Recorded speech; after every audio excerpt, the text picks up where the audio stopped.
할렐루야. 이런 모두를 주님의 이름으로 축복합니다. 오늘 한날도 은혜 가운데 승리하셨죠? 오늘 저는 오순절 저녁기도 23번째 말씀으로 시편 126편 5절 6절 여러분들이 잘 아는 말씀입니다. 눈물을 뿌리며 씨를 뿌리는 자는 기쁨으로 거두리로다. 울며 씨를 뿌리러 나가는 자는 반드시 기쁨으로 그 곡식단을 가지고 돌아오리로다. 아멘. 이 말씀을 배경으로 하여 눈물의 기도 나의 기도라는 제목으로 오늘 함께 말씀을 나누고 기도의 자리로 여러분을 초청하고 싶습니다.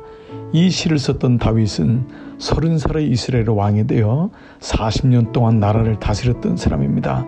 이스라엘 역사 가운데 가장 위대한 왕이었고 가장 존경받는 왕이었고 무엇보다 예수님의 그림자로 살았던 사람입니다. 그 비밀이 무엇일까요? 사실 다윗의 인생에도 아픔이 많았습니다. 어린 시절 사랑도 제대로 받지 못했고 결혼 생활도 평탄치 못하였고 그는 대적들도 많이 있었습니다. 무엇보다 그는 아들 압살롬의 반란으로 인하여 그는 아들로 인해 가장 어려움을 겪는 참으로 가슴 아픈 인생을 살았던 사람이기도 합니다. 왕이 되기 전 10년간은 사울의 추격을 피하여 늘 광야 생활로 아픔 속에 살았던 사람입니다. 왕이 된 다음에도 늘 대적들로 인하여 늘 긴장의 삶을 살 수밖에 없었습니다. 그런데 그런 다윗이 어떻게 이런 고백을 할 수 있고 그렇게 하나님의 사랑을 받을 수 있었을까요?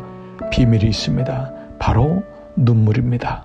우리는 한나의 기도를 통하여 1장 10절 사무엘상 한나가 마음이 괴로워서 여호와께 기도하고 통곡하며 그의 기도를 하나님 들으셨던 것은 그녀에게 눈물이 있었기 때문입니다. 많은 사람들의 기도가 있지만 하나님의 마음을 움직이는 기도가 있습니다. 바로 눈물입니다. 사실 눈물은 약한 사람이 흘리는 것 아닙니까?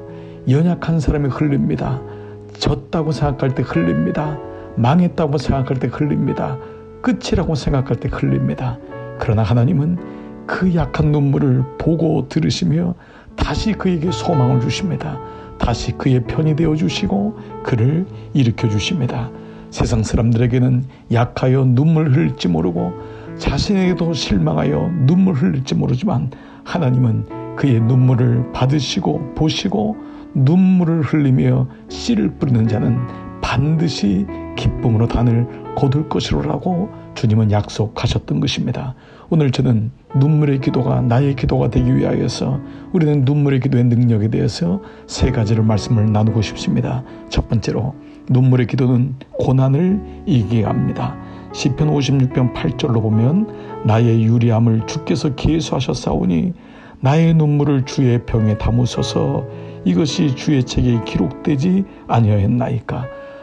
광야에서 늘 유리했던 다윗은 대적들로 인해서 늘 오해를 받고 힘들었던 다윗은 늘 흘렸던 눈물을 주님의 병에 담아주소서라고 고백하고 있습니다. 유대인들은 결혼식과 장례식에 꼭 눈물병을 가져와서 눈물병을 깨뜨렸습니다. 한평생 울었던 눈물을 다 모아서 사랑하는 자녀들이 결혼할 때 보여주었고 그 사람의 무덤에 넣어주어서 그 사람의 결혼과 그 사람의 장례를 통하여 이렇게 눈물로 인하여 인생이 왔음을 보여주는 결례가 있었던 것입니다. 그렇습니다. 사실 우리의 모든 인생은 눈물이 아니고선 살 수가 없습니다. 그래서 다윗은 자신이 광야에서 유리할 때 흘렸던 그 눈물, 아무도 모르게 흘렸던 그 눈물을 주님의 눈물병에 담아달라고 기도하고 있습니다. 그렇습니다. 눈물의 기도를 주님이 하십니다. 그리고 고난을, 아픔을 이기게 하십니다. 두 번째로는 눈물의 기도는 하나님의 은혜를 입습니다. 시편 6편은 1절로 6절을 보면 내가 탄식함으로 피곤하여 밤마다 눈물로 내 침상을 띄우며 내 요를 적시나이다. 나단이 다윗에게 찾아가서 잘못을 얘기합니다. 다윗이여, 당신이 그 부자입니다. 당신이 그 음란했던 사람이요, 당신이 죄를 졌던 사람입니다. 이 이야기를 듣고 다윗은 양심의 가책을 받고 그 마음에 성령의 찔림을 받습니다. 그리고 탄식함으로 밤마다 침상을 눈물로 적셨다고 고백합니다. 눈물의 기도는 끝이 아닙니다. 오히려 하나님은 그런 다윗을 보고 그를 불쌍히 여겨 다시 한번 기회를 주십니다. 눈물의 기도는 하나님의 은혜를 입습니다. 요한계시록 7장 17절 하나님께서 그들의 눈에서 모든 눈물을 씻어 주실 겁니다. 하나님은 우리의 인생이 마치고 주님의 보좌 앞에 서는 날 우리의 모든 눈물을 씻어 주신다고 하십니다.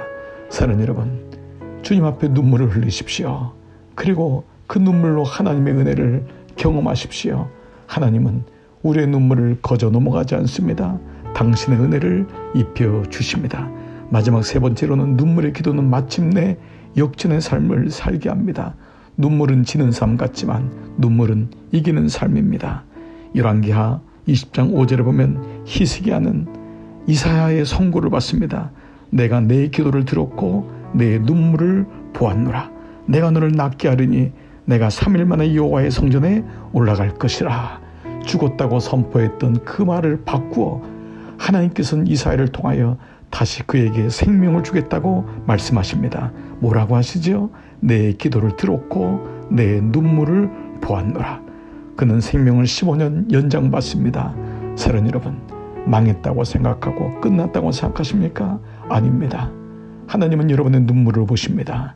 그리고 일으키시고 다시 생명을 연장시키시고 다시 회복시킵니다. 눈물은 약한 사람이 흘리는 것이 아닙니다.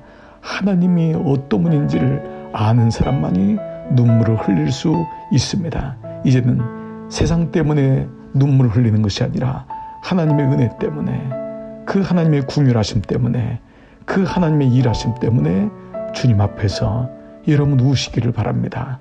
그래서 눈물의 기도가 나의 기도입니다. 여러분 모두를 주의 이름으로 축복합니다. 이 밤에도 성령께서 여러분과 함께 하시기를 주의 이름으로 기도합니다. 우리 함께 기도의 자리로 나가시겠습니다.